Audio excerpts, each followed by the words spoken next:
ഹരേ ഗോവിന്ദ ഗോവിന്ദ ഹരേ ഗോവിന്ദ ഗോവിന്ദ ഹരേ ഗോവിന്ദ ഗോവിന്ദ ഹരേ ഗോവിന്ദ ഗോവിന്ദ ഹരേ ഗോവിന്ദ ഗോവിന്ദ ഹരേ. ദാ നമ്മളിപ്പം മണിക്കുന്ന് മല കയറാൻ പോകുക കേട്ടോ. ചരിത്ര പ്രസിദ്ധമായൊരു മലകയറ്റമാണ് മണിക്കുന്ന് മലകയറ്റം. അത് വയനാട് ജില്ലയിലെ മുട്ടിലിൽ നിന്നും കയറാൻ നമുക്ക്, അതുപോലെ തന്നെ പുത്തൂർ വയൽ ഭാഗത്തു നിന്നും നമുക്ക് കയറാൻ പറ്റും. മണിക്കുന്ന് മലകയറ്റത്തിൽ ആയിരങ്ങളാണ് കഴിഞ്ഞ ദിവസം പങ്കെടുത്തത്. കോട്ടവയൽ ഭഗവതി ക്ഷേത്രം, തൃക്കൈപ്പറ്റ മഹാശിവക്ഷേത്രം എന്നിവിടങ്ങളിൽ നിന്നാണ് ഭക്തർ മല കയറിയത്. തൃക്കൈപ്പറ്റ നെല്ലിമാളം കോട്ടയിൽ ഭഗവതിയുടെ ക്ഷേത്രത്തിലെ ചുറ്റുവിളക്ക് മഹോത്സവത്തോടനുബന്ധിച്ചാണ് പ്രസിദ്ധമായ മണിക്കുന്ന് മലകയറ്റം നടക്കുന്നത്. ഇത് ചെങ്കുത്തായ ഒരു മലയാട്ടോ. പാറകൾക്കൊക്കെ മുകളിലൂടെ നമുക്ക് അത് ചെറിയ കുട്ടികൾ, സ്ത്രീകൾ, പ്രായമായവരൊക്കെ കയറാനുണ്ടാകും. അതൊരു പ്രത്യേക വിശ്വാസത്തിൻ്റെ ഭാഗമായിട്ട് ആളുകളെല്ലാം കയറാണ്. അപ്പം ധാരാളം ആളുകൾ പല ഭാഗത്തു നിന്ന്, വയനാട്ടിൽ നിന്ന് മാത്രമല്ല വയനാട്ടിന് പുറത്തുനിന്നുള്ള ആളുകളൊക്കെ മലകയറ്റത്തിന് വേണ്ടി വരും. ഇതുണ്ടല്ലോ, കൈക്കുഞ്ഞുങ്ങളൊക്കെ തോളിലേറ്റിയൊക്കെ കയറുന്ന ആളുകളൊക്കെ ഉണ്ട്. വല്ലാത്തൊരു അനുഭവമാണ്.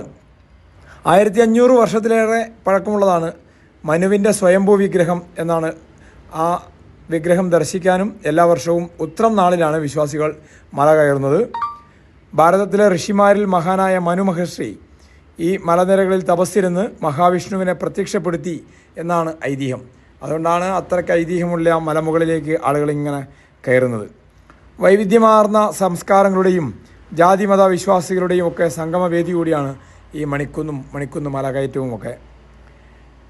കയറുന്നതിന് 3 ദിവസം മുൻപെങ്കിലും വ്രതമനുഷ്ഠിക്കണം എന്നാണ് ആചാരം. വയനാടിൻ്റെ വിവിധ ഭാഗങ്ങളിൽ നിന്നും ജില്ലയ്ക്ക് പുറത്തു നിന്നും കുടുംബസമേതം മല കയറാൻ ആളുകൾ എത്തിയിട്ടുണ്ട്. പുലർച്ചെ 4 മണി മുതൽ മല കയറി തുടങ്ങും ആളുകൾ. കോട്ടയിൽ ഭാഗത്തു നിന്നും തൃക്കൈപ്പറ്റ ഭാഗത്തു നിന്നും കയറുന്ന സംഘങ്ങൾ മലമുകളിൽ സ്വയംഭൂ വിഗ്രഹത്തിന് മുൻപ് വെച്ച് സംഗമിക്കുന്നതോടെയാണ് പൂജകൾക്കൊക്കെ തുടക്കമാവുക. നമ്മളിപ്പോൾ മലമുകളിലേക്ക് എത്തിയിട്ടോ. ഇതിൻ്റെയും മുകളിൽ ഭാഗത്തായിട്ടാണ് പൂജകളൊക്കെ നടക്കുന്നത്. താഴേക്ക് ഇങ്ങനെ നോക്കിയാൽ വയനാടിൻ്റെ കുറേ ഭാഗങ്ങളൊക്കെ നമുക്ക് കാണാം. മനോഹരമായ ഒരു ഭൂപ്രദേശം കൂടിയാണിത്. വിശ്വാസം മാറ്റി നിർത്തിയാൽ വേറെ തരത്തിൽ പറഞ്ഞാൽ ട്രക്കിങ്ങും ഒക്കെ ഈ ഭാഗത്തൊക്കെ നടക്കുന്നുണ്ട്. ആളുകളൊക്കെ ടൂറിസ്റ്റുകളൊക്കെ ധാരാളമായിട്ട് വരുന്നുണ്ട്. അതേസമയം വിശ്വാസപരമായി നോക്കിയാൽ വർഷത്തിലൊരിക്കലാണ് ഈ പ്രദേശത്ത് പൂജ നടക്കുന്നതും വിശ്വാസപരമായിട്ടുള്ള മലകയറ്റമൊക്കെ ഉണ്ടാകുന്നത്. വർഷങ്ങളായി സ്ഥിരമായിട്ട് മല കയറാൻ വരുന്നവരുമുണ്ട്, ആദ്യമായി വരുന്നവരുമുണ്ട്. കണ്ടോ, മുകളിലെത്തിയപ്പോഴത്തേക്കും വലിയൊരു ഉത്സവത്തിനുള്ള ആളുകളുണ്ട്, വലിയൊരു ആൾക്കൂട്ടാണ്. പൂജ നടക്കുകയാണ്. ഇതാണ് സ്വയംഭൂ വിഗ്രഹം. അവിടെയാണ് പ്രത്യേക പൂജയൊക്കെ നടത്തുന്നത്. വിശേഷാൽ പൂജകളൊക്കെ ഉണ്ട്. ഇളനീരുകളൊക്കെ താഴെ നിന്ന് തന്നെ കൊണ്ടുവരും. മലമുകളിൽ നടന്ന പൂജാതി കർമ്മങ്ങൾക്ക് നമ്പൂതിരിമാരാണ് നേതൃത്വം നൽകിയത്. മല ഇറങ്ങിയവർക്ക് തൃക്കൈപ്പറ്റ ശിവക്ഷേത്ര പരിസരത്ത് നിന്നും കോട്ടയിൽ ഭഗവതി ക്ഷേത്ര പരിസരത്തും ചക്കയും കിഴങ്ങുകളും ഉപയോഗിച്ചുണ്ടാക്കിയ പുഴുക്കും കഞ്ഞിയും ഒക്കെ വിതരണം ചെയ്യും. ജില്ലയുടെ പല ഭാഗങ്ങളിൽ നിന്നുമായി ആയിരക്കണക്കിന് ആളുകൾ ഇത്തവണ മല കയറി. കൽപ്പറ്റ ടൗണിനടുത്തുള്ള ഒരു പ്രദേശം കൂടിയാണിത്. പൂജയൊക്കെ ഇപ്പം നടക്കുകയാണ് കേട്ടോ. അപ്പോൾ നമ്മളെ ഇതിൻ്റെ ഈ മണിക്കുന്ന് മലകയറ്റത്തിൻ്റെ ഐതിഹ്യങ്ങളെ പറ്റിയൊക്കെ നമ്മുടെ ഗോകുൽദാസ് ചേട്ടൻ പറയും വിശദമായിട്ട്. ഇതിന് ചരിത്ര പ്രാധാന്യമുള്ളൊരു പ്രദേശം കൂടിയാണിത്. വിശ്വാസത്തോടൊപ്പം തന്നെ കുറേയേറെ ചരിത്രവുമുണ്ട്. അപ്പോൾ അതിനെക്കുറിച്ചുള്ള വിശദാംശങ്ങളൊക്കെ ദാസേട്ടൻ പറയും. മനുമഹർഷി തപസ് ചെയ്താണ് മണിക്കുന്ന് മലയിൽ വിഷ്ണു ഭഗവാനെ സ്വയംഭൂവായി പ്രതിഷ്ഠിച്ചിട്ടുള്ളത്. വലിയ ഐതിഹ്യങ്ങളും വലിയ ശക്തിയും നിലനിൽക്കുന്ന ഒരു ക്ഷേത്രമാണ് മണിക്കുന്ന് മലയിലെ വിഷ്ണു ഭഗവാന്റെ സാന്നിധ്യം. ഏറ്റവും വലിയ അത്ഭുതം എന്ന് പറയുന്നത് ഇവിടെ അഭിഷേകത്തിന് ലഭിക്കുന്ന തീർത്ഥം ഇതിന് തൊട്ട് താഴെ ആ കാലഘട്ടത്തിൽ ഇവിടെ തീർത്ഥമില്ലാതിരുന്ന സമയത്ത്, വെള്ളമില്ലാതിരുന്ന സമയത്ത് ഭഗവാനോട് പ്രാർത്ഥിച്ച് അന്ന് ഒരു കമ്പെടുത്ത് ഒരു കുത്തുകുത്തിയപ്പോൾ ഗംഗ അവിടെ വന്ന് ഉത്ഭവിച്ചു എന്നാണ് പറയുന്നത്. അതിൽ ഏറ്റവും വലിയ പ്രാധാന്യം എന്ന് പറയുന്നത് ഈ ഒരു അഭിഷേകത്തിന് വേണ്ടിയുള്ള ജലധാര മാത്രമാണ് അവിടെ നിന്ന് ഉണ്ടാകുന്നത്. ആ ഉറവ്, ആ ഒരു വെള്ളം എടുത്താൽ ഇവിടെ കൊണ്ടുവന്ന് അഭിഷേകം ചെയ്യുന്നു, ഭഗവാനെ അഭിഷേകം ചെയ്യുന്നു. ആ അഭിഷേകത്തിനുള്ള വെള്ളം മാത്രമേ അവിടെ ഉണ്ടാകാറുള്ളൂ. ഏറ്റവും വലിയ അത്ഭുതമായി നമുക്ക് പലപ്പോഴും തോന്നുന്ന ഒരു കാര്യമാണത്. ആ ജലത്തിലാണ് നമ്മൾ ഭഗവാനെ അഭിഷേകം ചെയ്യുന്നത്. ഗംഗാതീർത്ഥമാണ് മലമുകളിൽ ലഭിക്കുന്നത് എന്നാണ് ഐതിഹ്യം.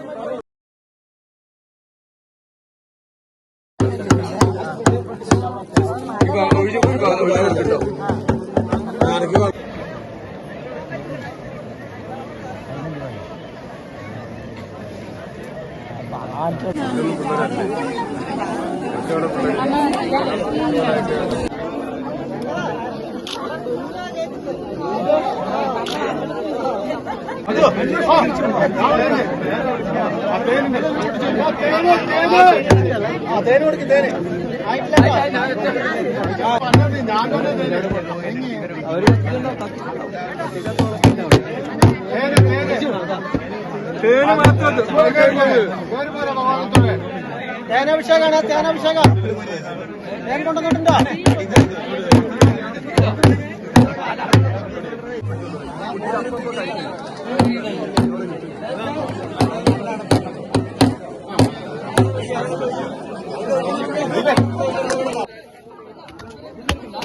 ചാക്കിലേക്ക്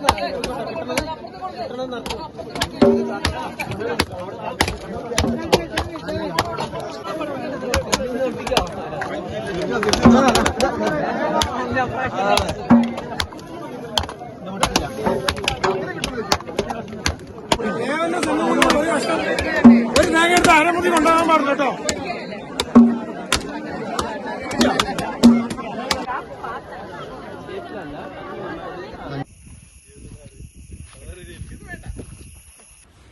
അപ്പോൾ ആചാരാനുഷ്ഠാനങ്ങളെല്ലാം കഴിഞ്ഞ് മല ഇറക്കമാണിനി.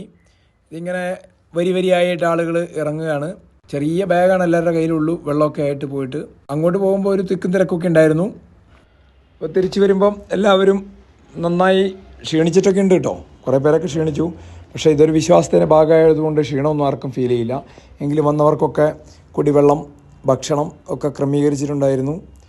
പ്രായമായവർ, ചെറുപ്പക്കാർ, അങ്ങനെ എല്ലാ പ്രായത്തിലുള്ളവരുണ്ടായിരുന്നു. വീണ്ടും അടുത്ത പ്രാവശ്യം മലകയറ്റത്തിന് ഒരുങ്ങി.